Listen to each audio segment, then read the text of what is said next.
that feeling in your gut just saved you from $1 million mistake? Or stopped you from hiring someone that would have ruined your team? What if intuition isn't some mystical nonsense, but actually your brain working like a supercomputer, running calculations you don't even realize? Hi, I'm Dr. Amirah. 25 years ago, I was a successful tech executive. I had a great job, traveled the world, and I was living the life that most people dream of. Then, during a trip to Egypt, everything changed. I had a near-death experience that completely shattered my understanding of reality. I began to see that we're not just physical bodies, we're energetic beings connected to a much larger quantum field of information. After that, I couldn't ignore how much more there was to the human potential. I started exploring my intuition and learning how to trust it. Back then, I kept it all to myself. Talking about intuition in the boardroom? No way. People thought I was crazy. In this video, I'm going to show you how intuition works, backed by science, and how you can train it to become your greatest superpower. We're going to cover why your intuition sometimes feels off, how your brain is already wired for intuitive intelligence, and simple steps to clear the mental clutter so that you can finally trust your gut. And by the end of the video, you'll have a system to strengthen your intuition and make better, faster decisions, personally and professionally. Sounds good? Let's dive in. But before we go deeper, I've created something to help you get started. I call it the Success Frequency Starter Guide. It's a free guide that's going to walk you through the exact steps that I teach my clients to clear their mental static and tune into their intuition. Just go ahead and click the link in the description and you can download it now. Let's be honest, most logical professionals think intuition is something like tarot cards or astrology or something else woo-woo. Maybe you don't trust it because that gut feeling once led you to making a bad decision. Or maybe you see yourself as a logical, data-driven, not someone who makes decisions based on feelings. But here's the real problem. It's not that your intuition doesn't work. It's that no one taught you how to use it. Think of your smartphone. If you don't know how it works, you're going to mash buttons to get random results. And if you've got many apps running in the background, it freezes at the worst time. Your intuition is the same. It's an incredible tool, but if your mind is cluttered, it won't work the way it should. So if your intuition has ever steered you wrong, it's not because it's broken. It's because the signal was full of static. And I'm going to show you how to clear that static and get your intuition working like the superpower that it really is. Over the past 25 years, I've had hundreds of people ask me, well, how do you clear the static and get your intuition to work the way it was meant to? Let me share a story about someone who learned the lesson the hard way. It's about Michael. He's a smart, data-driven executive, and he thought his intuition wasn't really worth listening to, and it cost him millions. Michael was the kind of guy who builds spreadsheets to decide where to go on vacation. Every decision is logical and data-driven. And when his company was evaluating a $50 million acquisition of a fintech startup, everything looked great on paper. The financial models projected a 30% ROI. 3 consulting firms said it was a no-brainer. The board loved the idea. But every time Michael looked at the deal, he felt like something wasn't right. He couldn't explain it. It was just that feeling in his gut. But he ignored it. What was he supposed to say? I feel weird about this deal. Without the data, he didn't think anybody would take him seriously. 6 months later, they found out the startup had been cooking the books. The acquisition failed, costing the company millions, and almost costing Michael his job. Michael told me later, I knew something was off. I just didn't know how to trust it. Michael's intuition picked up on these subtle patterns his conscious mind missed. But no one ever taught him how to listen to that. Let me share another story that's deeply personal.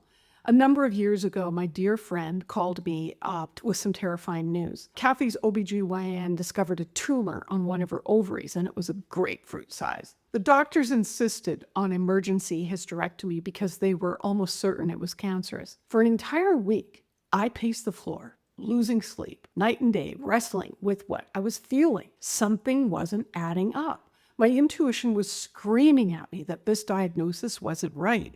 But who was I? I wasn't to contradict the medical professionals. I wasn't a medical doctor.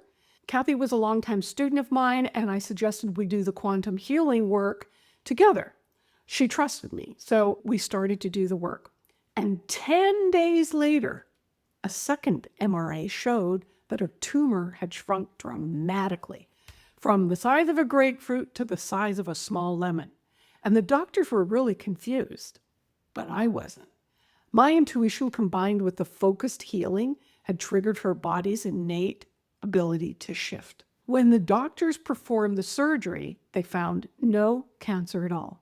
So the moral of the story is intuition didn't replace the science. It worked in harmony with it. And when it's accessed properly, it can lead to extraordinary results. So what's really happening in your brain when you get that gut feeling? Your brain is processing 11 million bits of information every second, but your conscious mind only handles 50 bits. That's like comparing the entire internet to a single tweet. Dr. Eben Alexander, the neurosurgeon who experienced profound near-death experience, he explains it perfectly. The brain is a filter. Its main function is actually to restrict consciousness. Your subconscious mind, the quantum part of your consciousness, is constantly gathering information from beyond what your mind can comprehend. It picks up subtle cues from your environment, things you don't consciously notice, like body language, tone of voice, or patterns in behavior. The information travels through your nervous system and fires off signals in your brain. And these signals create reactions, thoughts, feelings, even physical sensations like tightness in your stomach, or a spark of excitement, or God bumps. Your subconscious mind is like a supercomputer working behind the scenes, processing millions of data points in real time. And when your brain recognizes a pattern or something important, it compresses the information and sends it to you as a feeling, a signal to pay attention. That signal is part of your intuition. It's your subconscious and conscious minds working together to guide you. And the best part? You can train your system to work better and more reliably. But sometimes our intuition gets it wrong. And here's why that happens. It's not the intuition that's broken.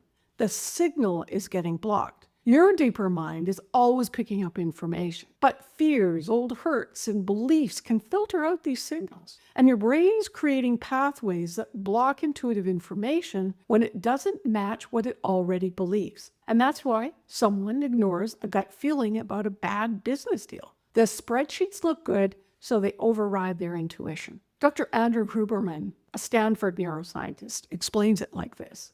Neuroplasticity is triggered by intense focus, but neuroplasticity occurs during deep sleep and rest. Focus is what triggers change, and rest is where the rewiring happens. This is exactly what Dr. Daniel Amen, world-renowned neuroscientist, has been teaching for years. So I started looking at the brain in 1991, and we've looked at over 250,000 scans. But early on, I came to realize you are not stuck with the brain you have. You can make it better, and I can prove it. And this is where special quantum techniques come in. Those meditative tools are not just relaxing. They reset your entire system. They clear out the mental and emotional clutter that are sending false signals to your brain. They remove the blocks that prevent intuitive signals from reaching you. And that mental static clears up. The signal gets stronger. You start to recognize those subtle nudges. You take aligned action, and voila, that increases your success frequency. Your decisions change, your awareness is heightened. You take actions that feel right at a deeper level. You notice subtle signals in conversations and relationships. And it's like finally hearing a voice that was trying to help you all along. What I've shared today isn't just theory, it's transformation. In my 25 years of working with executives and entrepreneurs and change makers, I've seen what happens when people access their intuitive intelligence. They make decisions in minutes that would have taken weeks of analysis. They avoid partnerships that would have drained their energy and their resources. They pursue opportunities that logic said would be risky, but intuition knew it would succeed. This isn't mystical, it's practical. It's accessing the full capacity of your brain and your consciousness rather than that limited 5% that most people are operating on. Think about what's at stake here. How many opportunities have you missed because you ignored your gut? How many relationships or business deals drained you because you overrode your intuition? How many health issues could you have addressed earlier if you trusted your intuition? The difference between those who thrive and those who struggle comes down to this. Are you accessing all of your intelligence, or just the part that fits neatly into spreadsheets? This isn't about replacing logic. It's about complementing it with the extraordinary intelligence that you already possess. Go ahead and click the link in the description, because your intuition is probably already telling you it's the right move. So that's it for today's video. If you like this content, go ahead and subscribe, and I'll look forward to seeing you next time.